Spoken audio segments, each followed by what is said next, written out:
여러분 안녕하십니까? JTB 뉴스입니다.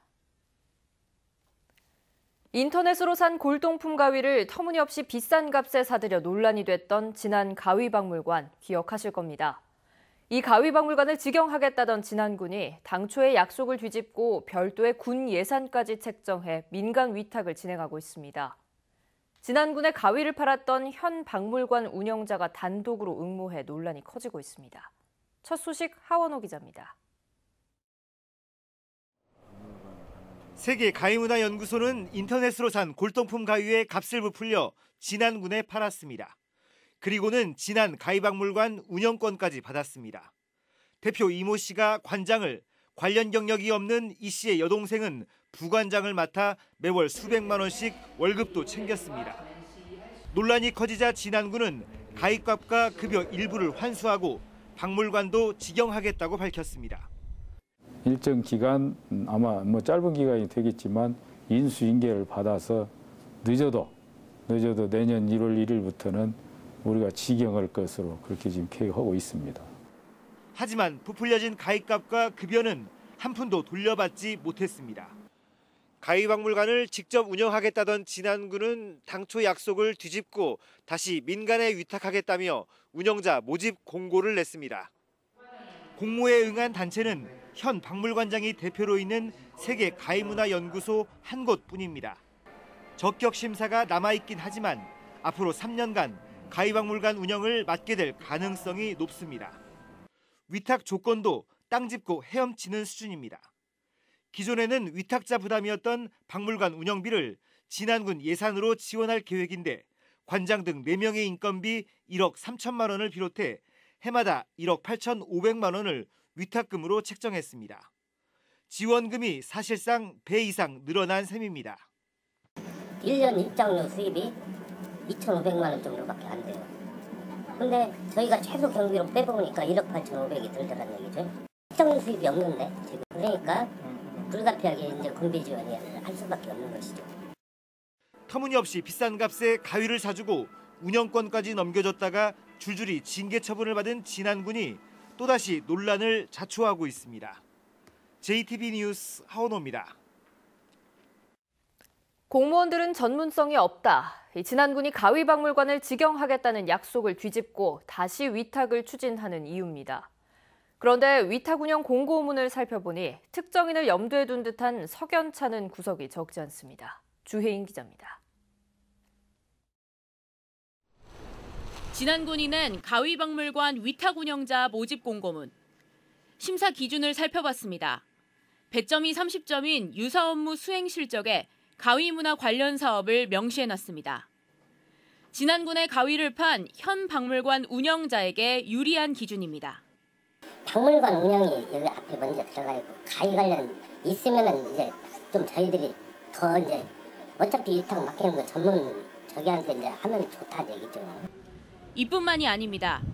강원도 영월에 사는 진안 가위박물관장은 거의 출근도 하지 않고 6개월간 매월 350만 원씩 급여를 받았습니다. 컴퓨터로 제가 할 수 있는 일이 많이 있었고 그렇게 업무를 했죠. 진안군이 환수를 약속했지만 결국 돌려받지 못했습니다. 운영비를 어떻게 써야 하는지 아무런 집행 규정을 만들어 놓지 않았기 때문입니다. 위탁 운영자 모집 공고에 앞서 진안군이 산출한 인건비 집행 내역서. 비상근 관장의 직책수당 지급이 명시돼 있습니다. 하루 15만 원씩 월 10일, 무려 150만 원에 이릅니다.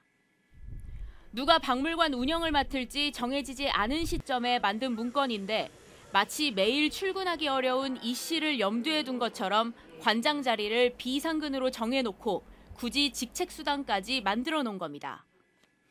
진안군은 현재 박물관장이 비상근이다 보니 이를 바탕으로 예산을 산출한 것일 뿐 특정인을 염두에 둔 건 아니라며 진안에서 근무한 날만 수당을 지급할 계획이라고 해명했습니다. 실질적으로 이제 활동한 그 날짜만 10일이라고 예상은 세워놨지만 10일이 아닐 수도 있죠. 5일이 될 수도 있고. 터무니없이 비싼 값에 가위를 사준 것도 모자라 진안군이 특정인을 위한 맞춤형 위탁을 진행하고 있다는 의혹이 커지고 있습니다. JTB 뉴스 주혜인입니다. 노인들이 모여서 작업을 하는 두레 농장은 농촌의 생산적 노인복지 모델로 전국적인 주목을 받았습니다. 하지만 고령화에 따른 인력 부족과 매출 감소로 노인복지 모델은 더 이상 유지하기 어렵게 됐습니다. 오정현 기자입니다. 지난 2013년 완주군 이사면에 문을 연 두레 농장입니다. 비닐하우스 안에 농작물은 전혀 없고 파종도 돼 있지 않습니다. 옆에 있는 비닐하우스에서는 40대 후반의 사무장 혼자서 작업을 하고 있습니다. 이 두레 농장의 연 매출은 2014년 1,900만 원에서 올해 300만 원으로 감소했고 참여 인원도 2013년 20명에서 계속 줄어 올해는 5명밖에 되지 않습니다. 그럼 여기 지금 고정적으로 나오시는 분들은 몇 분이나 되세요? 어르신들? 지금 현재는 고정적으로 나오시는 분은 없어요. 잡일은 제가 많이 하고. 완주군은 두레 농장 한 곳에 2억 원을 투입해 시설을 지어주는 방식으로 2013년까지 10곳의 두레 농장을 조성했습니다. 농촌 노인들이 용돈을 벌어가는 모델로 큰 주목을 받았지만 고령화 속에 참여하는 노인이 급격하게 줄어 농촌 노인의 복지 모델이라는 말이 무색한 상황이 됐습니다. 완주군의 지원까지 끊기자 곳곳에서 더욱 터덕거리고 있습니다. 지금 운영 상태가 좀 많이 좀 금전적으로 어렵다 보니까. 완주군은 노인들의 전용 작업 공간으로는 한계가 있다고 보고 용도를 전환하거나 일부 농장은 퇴출시키기로 결정했습니다. 시설을 활용을 하기 위해서 농협의 치유 힐링의 개념을 접목한 사회적 농업이나 균형 유치원들을 실습장으로 일부 전환하여 시설이 운영되도록 하고 있습니다. 고령화를 극복하는 생산적 복지 모델로 기대를 모은 두레 농장이 결국 고령화의 파고를 넘지 못해 대수술을 앞두게 됐습니다. JTB 뉴스 오장현입니다. 통계청 강원지청이 내년 3월에 신설됩니다. 강원도 정치권이 앞장서서 춘천사무소로 격화된 기능을 10년 만에 청으로 승격시킨 건데요. 반면 전북은 별다른 움직임이 없습니다. 김철 기자입니다. 호남지방통계청 전주사무소입니다. 지난 2006년에 전북통계사무소로 독립해 한때 4개의 과로 운영됐습니다. 그러나 지난 2009년 정부의 지방통계청 광역화 방침에 따라 호남지방통계청 전주사무소로 축소됐고 전북의 인원은 23%가량 줄었습니다. 조직과 인력이 크지 않다 보니 전북에서는 지역 통계를 조사만 할 뿐 분석 같은 주요 기능이 광주의 호남지방통계청으로 넘어갔습니다. 호남지방통계청으로 흡수돼 전라북도 자체적인 권한 부여가 어렵습니다. 현재 세분화된 지역통계 분석은 호남청 지역통계과에서 담당하고 있고 전주사무소에서는 매달 보도자료 세종에 국한해서 발표하고 있는 실정입니다. 반면 강원도에서는 내년 3월부터 동북통계청 춘천사무소가 통계청 강원지청으로 승격합니다. 강원도 정치권이 지역 통계의 중요성을 강조하면서 정부를 설득한 결과입니다. 강원 지역만의 그 통계 기능을 강화할 필요가 상당히 있다 이렇게 생각해서 강원지청 설립을 추진하게 됐습니다. 강원지청 신설에 따른 그 소요 인원 정원은 그 행정안전부하고 그 협의를 해야 되거든요. 그래서 그 김부겸 장관과 그 각별한 소통이 있었고요. 2009년 광역화 당시 통계 업무가 광주에 예속된다며 지역의 반발이 거셌지만 전북의 정치권은 별다른 목소리를 내지 못했습니다. 강원도가 정치권의 노력으로 지방통계청을 되찾아온 만큼 전북 정치권도 전북 몫을 찾으려는 노력이 시급해졌습니다. JTB 뉴스 김철우입니다. 임실군이 출산과 양육의 어려움을 함께 나누겠다며 맞춤형 지원 사업을 추진하고 있습니다.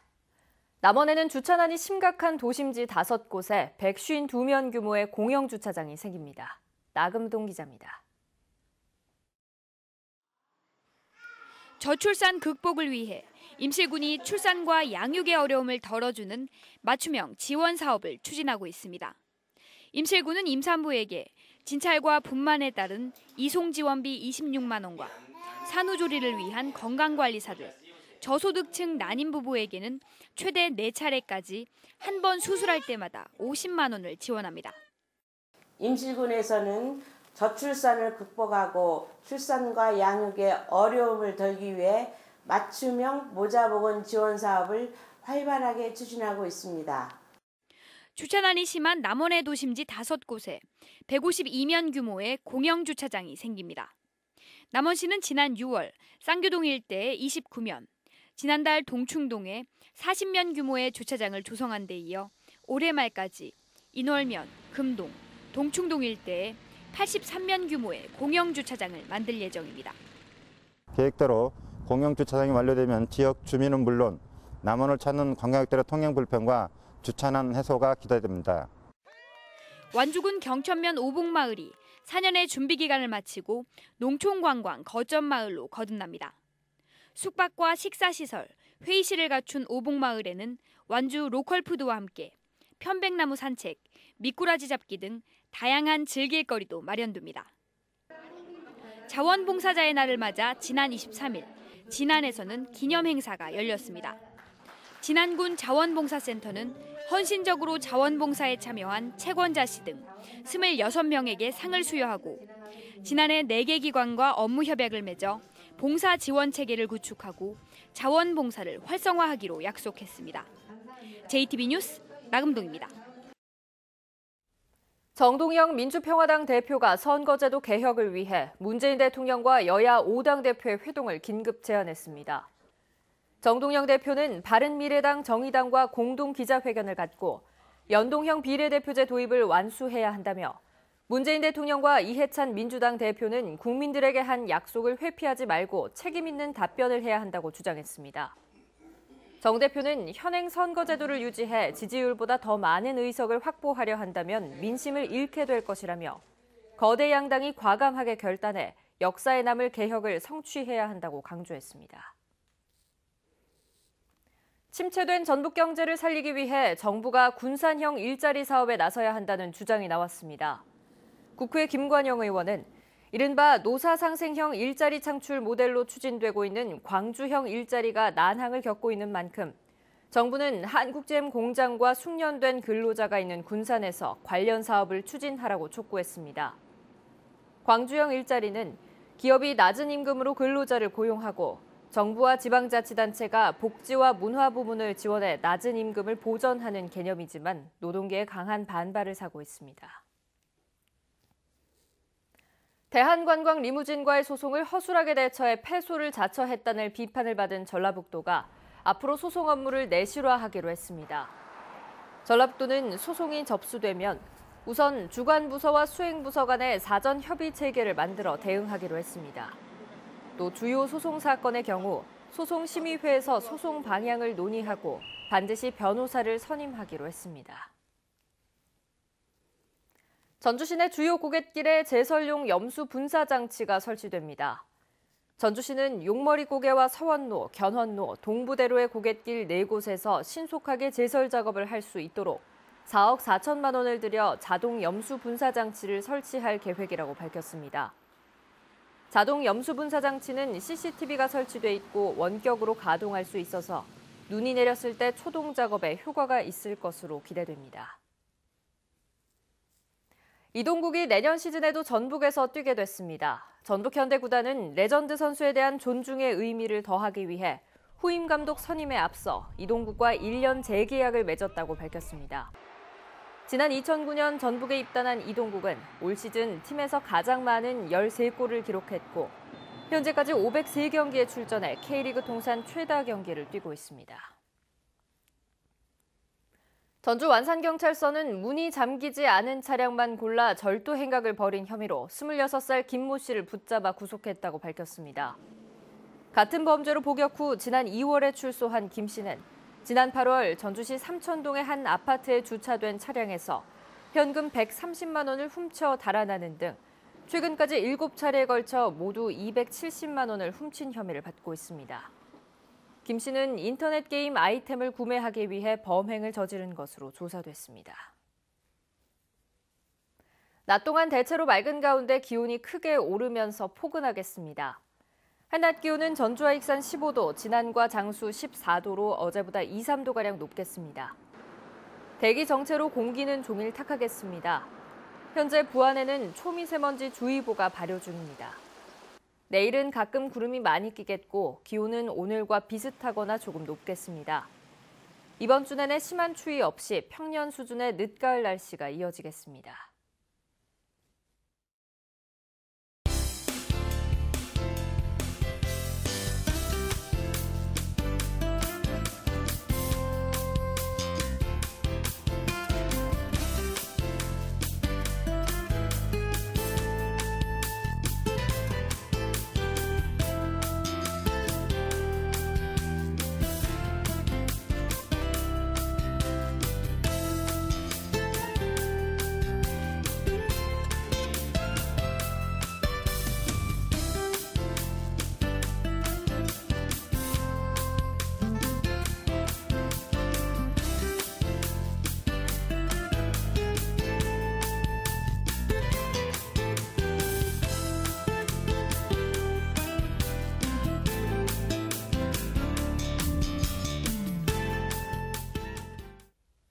JTB 뉴스를 마칩니다. 여러분 고맙습니다.